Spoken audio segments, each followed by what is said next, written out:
Hello, you lovely people. Welcome to our special segment. एक second, कहीं आपका भी ध्यान मेरे इस बिन बुलाए मेहमान पर तो नहीं चला गया? सुबह से ना बड़ी परेशान हूँ। पिंपल की बात करी हूँ, जब भी हमें कहीं जाना होता है ना, ये बिन बुलाए मेहमान ऐसे आधा मकता है। करेक्ट कह रही हूँ कि नहीं? ऐसी जिंदगी में कई समस्याएं जिससे आप रूबरू हो रहे होंगे, वो चाहे पिंपल हो, वो चाहे स्किन की दूसरी प्रॉब्लम्स हो, चाहे हेयर प्रॉब्लम्स हो, वो चाहे हेल्थ प्रॉब्लम्स हो, ओबेसिटी प्रॉब्लम्स है, and the list goes on. इन सारी परेशानियों को जब मैंने सुना, देखा, खुद महसूस किया, तब मुझे लगा कि इन सारी परेशानियों को दूर करने के लिए हमें कुछ ना कुछ तो जरूर करना चाहिए। So here I am starting a new segment जहां पर हमारे साथ होने वाली है नागपुर की जानी मानी हस्ती, जो अपनी इंडस्ट्री में एक जाना पहचाना नाम है। ये सारी प्रॉब्लम्स को वो एक जगह पर, मतलब वन स्टॉप सोल्यूशन कह सकते हैं, वन स्टॉप स्टॉपेज कह सकते हैं, यहाँ पर वो दूर करती हैं। वो है कौन, कहाँ मैं आपको लेकर आई हूँ, सारी चीज़ें जानेंगे, लेकिन उनकी जर्नी के बारे में जानना भी ज़रूरी है। तो चलिए मिलवाती हूँ आज की गेस्ट से। नागपुर शहर में आत्मविश्वास और अपनी पहचान बनाने वाली डॉक्टर ऋचा राजकुमार जैन सभी महिलाओं के लिए एक प्रेरणा है। जैन समाज के लिए साल का सबसे बड़ा दिन महावीर जयंती होता है, जिस दिन भगवान महावीर का जन्म कल्याणक संपूर्ण विश्व में मनाया जाता है। उसी पावन दिन पर नागपुर की डॉक्टर ऋचा राजकुमार जैन ने आज से ठीक 24 वर्ष पूर्व महावीर जयंती के पावन पर्व पर वर्ष 2000 में यूनिक स्लिम पॉइंट की शुरुआत की थी, जो देखते ही देखते आज विश्वसनीय ब्रांड बन चुका है। और ये केवल मुनासिब हो पाया डॉक्टर ऋचा जैन के आत्मविश्वास और उनके कड़े परिश्रम से, जिन्होंने हर साल नई ऊंचाई प्राप्त की, जिसके अलावा हर वर्ष अपनी क्लिनिक में नई तकनीक वाले उपकरण लगाए और इसी तरह हमेशा अपनी शिक्षा भी निरंतर करती रही। आज उनके क्लिनिक में laser machine, skin treatment, advance hair transplantation एवं लेजर मशीन हेयर ट्रीटमेंट, ये सभी एडवांस ट्रेनिंग लगभग संपूर्ण भारत, मुंबई, बेंगलोर, दिल्ली, पूना, नागपुर आदि सभी बड़े शहरों में 100 से ज्यादा वर्कशॉप उन्होंने आज तक किए हैं। इसी के साथ विदेश में 12 देशों में जाकर भी उन्होंने एडवांस ट्रीटमेंट एवं मशीन प्रोसेसेस सीखी, जिनमें China, Sri Lanka, Bangkok, Paris, Monaco, New Zealand, Russia, Italy आदि से अंतर्राष्ट्रीय शिक्षा भी ली। आपने ही जिस तरह अपनी पढ़ाई पर ध्यान दिया, साथ ही उतना ही ध्यान अपनी क्लिनिक को एडवांस भी बनाया। अपार प्रतिभा और महिलाओं में बढ़ते आत्मविश्वास की मिसाल डॉक्टर ऋचा जैन वर्ष 2010 में पहला हेल्थ अवार्ड इन्होंने हासिल किया और आज तक सैकड़ों पुरस्कार से उन्हें नवाजा जा चुका है। यही नहीं, 2017 से 2020 तक इन्हें निरंतर 3 साल अंतर्राष्ट्रीय पुरस्कार भी मिले हैं, जबकि सामाजिक क्षेत्र में अब तक 26 राष्ट्रीय व 6 अंतर्राष्ट्रीय पुरस्कार भी डॉक्टर ऋचा जैन ने हासिल किए हैं। नागपुर के स्थानीय केबल नेटवर्क के माध्यम से अपने शो के जरिए घर घर ये पहुंची डॉक्टर ऋचा जैन अब शहर का जाना माना नाम है, जिनकी ये 24 साल की तपस्या का फल है, जो आज doctor Richa Jain unique clinic को हर कोई जानता है और उन पर विश्वास भी करता है।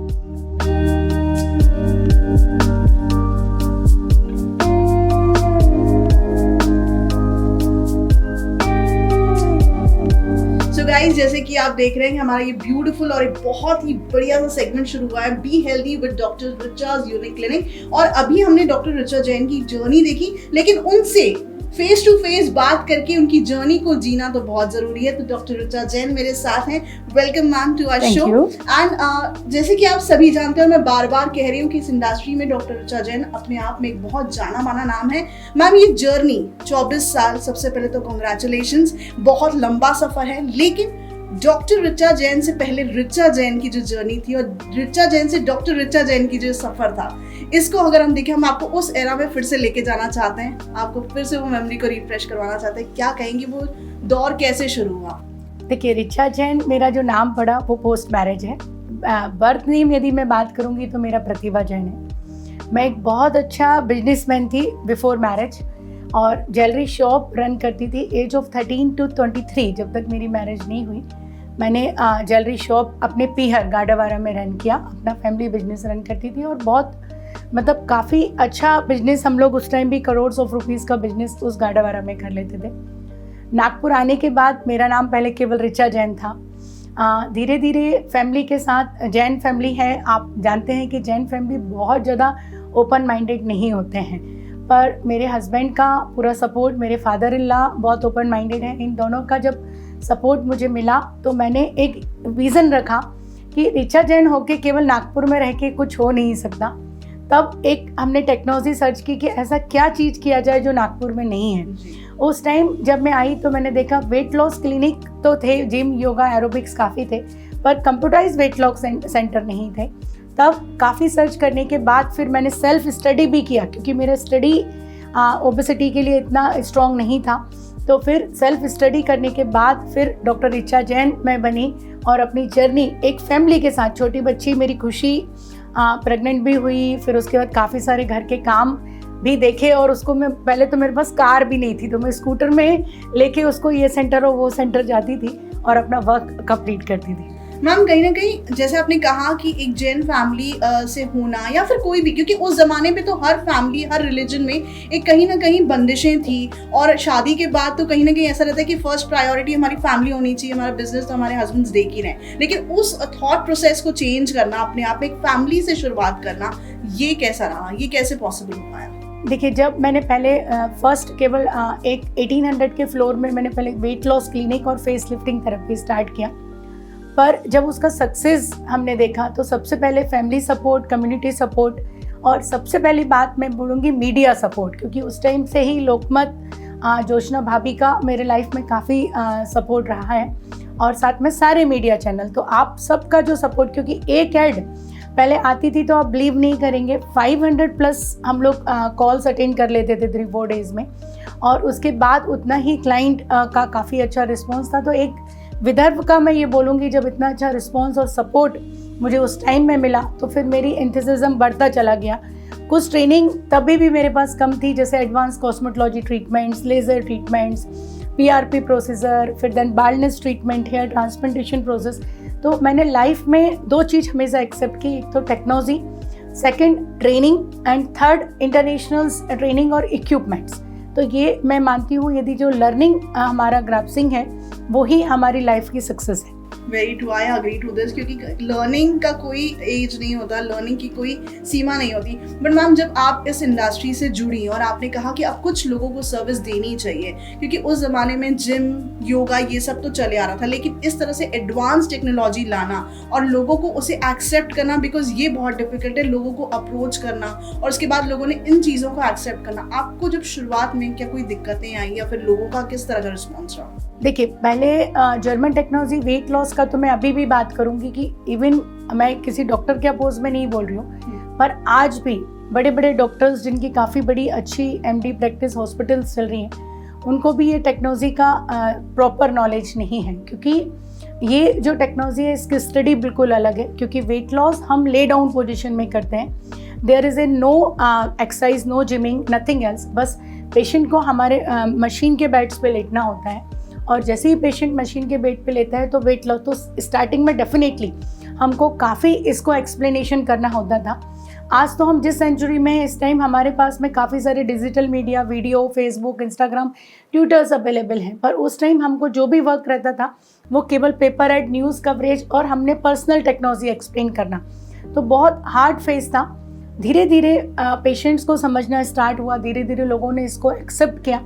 देन आज जनरेशन में यूट्यूब और सारे चैनल्स का बहुत सपोर्ट है, पर उस टाइम लोगों के पास वो भी नहीं होता था, क्योंकि आज जो वीडियोस अवेलेबल हैं वो एंशिएंट में नहीं होते थे। तो काफ़ी लाइफ में न्यूज़ कवरेज के थ्रू हम कर पाते थे, otherwise is very hard to awareness the technology. I agree to this, क्योंकि अब तो अवेयरनेस बहुत बढ़ गया, अब तो लोग इतने ज़्यादा नॉलेजेबल हो गए हैं, कोई भी चीज़ अपनाने से पहले उसके बारे में रिसर्च करके रखते हैं कि ये चीज़ कैसी है। अब तो इंटरनेट पे 1 टैप के थ्रू आपको सब कुछ अवेलेबल होता है। लेकिन इस इंडस्ट्री के तौर पर ये सारी टेक्नोलॉजी जब आती हैं और लोग एक्सेप्ट करते हैं, लोग इसे अपनाते हैं, उसके बाद कहीं ना कहीं उन्हें एफर्ट्स की बहुत ज़रूरत होती है कि इस तरह के पॉजिटिव रिव्यूज़ आएंगे, क्या हमें इससे फ़ायदा होगा। ऐसी भी कई चीज़ें हैं कि बहुत लोगों को फ़ायदा तुरंत में नहीं मिलता, तो वो बहुत डिमोरलाइज हो जाते हैं। इस बारे में आप क्या कहेंगे, क्योंकि आज की जनरेशन बहुत ज़्यादा डिमोरलाइज हो जाती है। आप जब इस बात पर चल रही थी तो आपको भी कहीं ऐसी बैक टर्म्स आए होंगे, कहीं ना आपको भी चीज़ें हुई होगी, लेकिन आज का यूथ जो है बहुत परेशान हो जाता है, छोटी सी फेलियर से पीछे ले लेता है और ऐसी कई चीज़ हो जाती है। तो उनके लिए आप एक बहुत बड़ा इंस्पिरेशन है,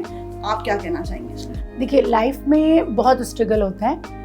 यदि मैं बात करूँ किसी भी ट्रीटमेंट को लॉन्च करने की या कोई भी प्रोसीजर्स देने की, पेशेंट को कभी भी ऐसा लगता है कि यदि 10 सिटिंग का पैकेज है तो मैंने फर्स्ट सिटिंग लिया और मेरा पूरा रिजल्ट आना चाहिए। ये हमेशा फॉरगेट करते हैं कि यदि 10 सिटिंग का पैकेज किसी डॉक्टर ने बनाया है तो उनको नीड है उस 10 सिटिंग की, उसको नीड है उतने लॉन्ग ट्रीटमेंट्स की। तो एक अक्सर यंग यूथ में ये बिल्कुल एक्चुअल फैक्ट है कि वो पेशेंस नहीं रख पाते, और पेशेंस नहीं रखने की वजह से वो अपने ट्रीटमेंट को डिस्टर्ब भी करते हैं। इवन आज यदि हम देखते हैं नेट पे वो पिगमेंटेशन पिंपल्स डालते हैं और काफ़ी सारे प्रोडक्ट सेल्फ ऑर्डर करके भी लगाना स्टार्ट कर देते हैं, और उससे भी इनकी स्किन बहुत ज़्यादा डैमेज हो जाती है।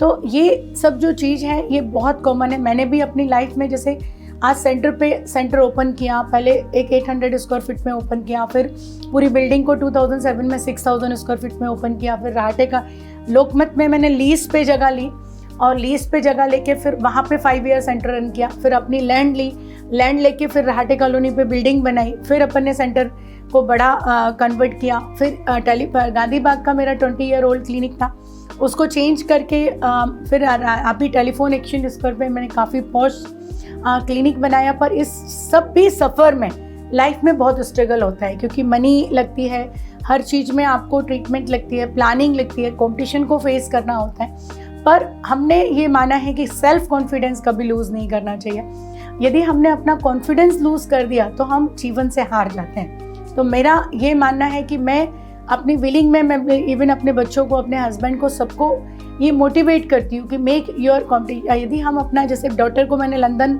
अभी एजुकेशन के लिए भेजा था, वो भी मेरी ही जिद थी कि नहीं उसको मुझे भेजना है, उसको आगे एजुकेशन दिलाना है। तो यदि हम अपने आप में एक पॉजिटिव एटीट्यूड रखते हैं तो डेफिनेटली हम पॉजिटिव रिजल्ट्स लेते हैं। इतने सारे स्टूडेंट्स को भी आपने एक मुकाम पे हाथ पहुंचाया है, वो स्टूडेंट्स भी कहीं ना कहीं इतनी एकेडमी आपने चला के, ये जो एक जर्नी थी कि आप जब सर्विस देती थी उसके बाद स्टूडेंट्स को सिखाना अपने आप में एक बहुत बड़ा टास्क है, ये किस तरह से यूनिक क्लिनिक ने किया? देखिए, जब 2012 में मैंने first time academy unique international open किया तो मेरा एक मन में ये था कि जब इतनी सारी टेक्नोलॉजी हमने लर्न कर लिया तो जब तक उसको आप देखो, हमेशा आप यदि आज कितने भी बड़े गुरु महाराज से बात करेंगे, उनका वही कहना होता है कि यदि आपने कुछ सीखा है तो दूसरों के सिखाने से कम नहीं होगा, बल्कि आपका नॉलेज भी बढ़ेगा और आपके जो स्टूडेंट्स हैं जो आपसे सीख रहे हैं वो अपने लेवल पे, अपने स्ट्रगल से अपने पैरों पे खड़े होंगे। तो जब मैंने स्टूडेंट की जर्नी स्टार्ट की तो स्टूडेंट को प्राइवेट एकेडमी में लिया, प्लस प्रधानमंत्री कौशल विकास योजना के अंदर उस टाइम भी 1500 बच्चों को अपन ने फ्री पढ़ाया, 900 बच्चों को जॉब रिप्लेसमेंट हुआ। आज पूरे नागपुर में मैं ये मानती हूँ कि आई एम अलोन डॉक्टर की जो 5000 प्लस लोगों को लोकमत सखी मंच, times of India, Maharashtra times, अकाल, सभी चैनल के माध्यम से, यूसीएन के माध्यम से थाउजेंड्स और लैक्स ऑफ लोगों को फ्री नॉलेज दिया है। It's a very big thing. और साथ ही जो प्रधानमंत्री कौशल विकास योजना के बच्चे पढ़े उनको 900 प्लस बच्चों को अपन ने जॉब रिप्लेसमेंट भी दिया।